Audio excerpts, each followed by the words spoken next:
When it comes to disc brakes, we have fixed rotors and what is known as floating rotors. One of them has a bit of an Achilles heel, whilst the other is superior in every way. What's the difference? Well, stick around and I'll explain. Fixed rotors are pretty straightforward. They're either made from a single piece of stamped out steel, or you get them like this, where they've got this separate internal fixed carrier. And these are the sorts of things that we're seeing on the vast majority of modern road and gravel bikes. Meanwhile, floating rotors have a steel rotor blade and a separate internal carrier that's normally made of an alloy. The two are joined together using floating rivets. They're also known as bobbins. And these floating rivets maintain an air gap between the carrier and the rotor blade. This means that the rotor blade can expand and contract freely without restriction from the central carrier. Now, if you've joined us from the muddy world of mountain bike, then you're probably already using and enjoying floating rotors.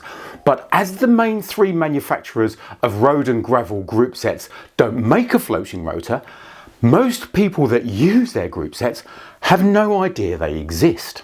The main difference between these two designs is heat tolerance. When you brake hard from either speed or a descent, it generates friction, which then generates heat, and the rotor will start to expand. Now, it will expand in thickness, but even more so in diameter. Now, in the case of the fixed rotor, when you brake hard, the outer braking surface will get hot and expand, while the center stays cool. So, the rotor will expand, but not uniformly, resulting in the rotor warping. Have you ever done a long descent and got to the bottom and found your brakes rubbing? I don't know if you can hear that. Fine example of the point. There was a great example of this a few years ago in Yorkshire, where they put a new central reservation on the road and they didn't allow for the expansion and contraction in the heat, and the whole thing buckled in the summer sun. And this is where the floating rotor has the edge. That hot metal outer part of the disc is isolated from that internal carrier by those floating rivets and that air gap, which means that hot section can expand and contract freely without resistance and without warping. Now, the theory is, as it cools, the standard rotor should go back to its original shape, but that continual expanding, contracting and warping, well, it does take its toll. If you're a heavier rider, you do some big descents or both, then you may have experienced the very unpleasant brake fade, and this is caused in part by the rotor overheating. Now, one of the great things with a floating rotor is its ability to cool down quickly. Aluminium has great thermal conductivity, which basically means in English, it cools down very quickly. And the central part of the floating rotor is made of aluminium. So it acts as a heat sink and helps the rotor cool down a lot quicker than its standard counterpart. So what does this superior technology cost when compared to standard rotors? Well, let's go to the one extreme. This black one, this is from Hope, and this is probably the best you can get. Now, Hope is known for making some exceptionally good bike parts, and that is why these rotors, if you shop around, you can find them for roughly £60 or £70 each. Now, these particular ones I've had on my summer bike for 3 years just shy, and they've done thousands of miles and they're still running true, and they've still got plenty of meat on them, and the braking quality is as good as the day they were new. I have always run them with soft pads though, and that is probably one of the reasons they're lasting so well.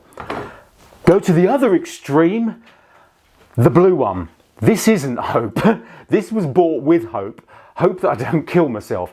This is the cheapest floating rotor I could find, and I'm going to be using this on an up and coming gravel build I've got coming up in a few weeks time, where I build the highest spec bike I possibly can for the lowest price I possibly can, and that is what these are for. Now, I'm not going to share a link where you buy these because I've not tested them yet, and I wouldn't want anyone to try it before me, but yeah, these ones are only £8 each.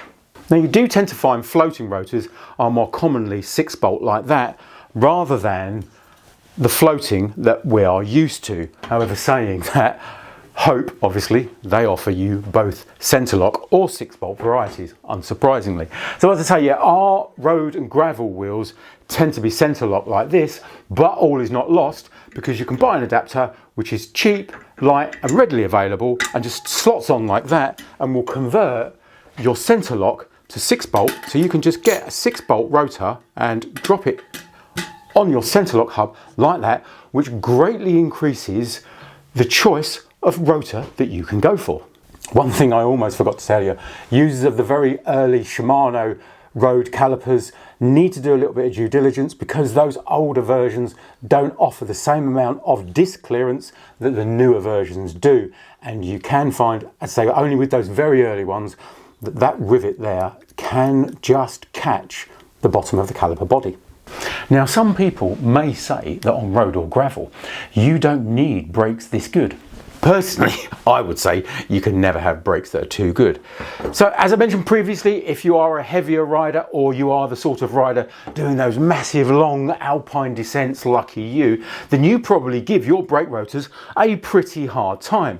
So knowing about technology like this may help you out. And speaking of helping you out, if you have managed to warp your rotors, check out that video up there. Or alternatively, if you think your brakes just need a good service, check that one down there.